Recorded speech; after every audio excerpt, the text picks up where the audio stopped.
दिल्ली में 10 दिनों के अंदर करूंगा घर वापसी, बीजेपी ज्वाइन करने जा रहे एकनाथ खड़से का ऐलान। महाराष्ट्र में सियासत।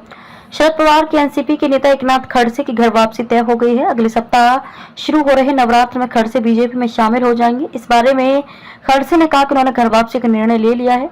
खड़से के इस फैसले ने जहां उप मुख्यमंत्री देवेंद्र फडणवीस, कैबिनेट मंत्री गिरीश महाजन जैसे नेताओं को परेशानी में डाल दिया है, वहीं शरद पवार को जोर का झटका लगा है। खड़से के बीजेपी में जाने से उत्तर महाराष्ट्र में राजनीतिक गणित बदल जाएगा। इस क्षेत्र में बीजेपी एक बार फिर मजबूत हो जाएगी। फडणवीस से अनबन के बाद खड़से एनसीपी में शामिल हो गए थे। शरद पवार ने खड़से को हाथों हाथ लिया था, उन्हें महाराष्ट्र विधान परिषद का सदस्य बनाया।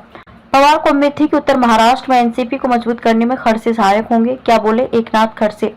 एकनाथ खड़से इस समय एनसीपी शरद चंद्र पवार के विधान परिषद सदस्य हैं। एक समय महाराष्ट्र में भाजपा के शीर्ष नेताओं में शुमार रहे खड़से उम्र 71 वर्ष ने कहा कि मैं भाजपा में लौट रहा हूं। मैंने भाजपा के केंद्रीय नेतृत्व से संपर्क किया और पार्टी में लौटने की इच्छा जताई।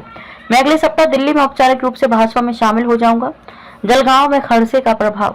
जलगांव जिले के आसपास के लोकसभा चुनाव क्षेत्रों में खड़से का अच्छा खासा प्रभाव है। हाल ही बीजेपी ने खड़से की बहू रक्षा खड़से को एक बार फिर रावेर सीट से उम्मीदवारी दी है, जिसका बीजेपी के कुछ नेता दबेश्वर में विरोध कर रहे थे, लेकिन केंद्रीय नेतृत्व के सामने प्रदेश के किसी नेता की नहीं चली। बहू को टिकट देने के बाद ही माना जा रहा था कि खड़से की बीजेपी में घर वापसी होगी। उस वक्त जब खड़से से एनवीटी ने इस बारे में पूछा तो उन्होंने कहा कि फिलहाल तो ऐसा कुछ नहीं है।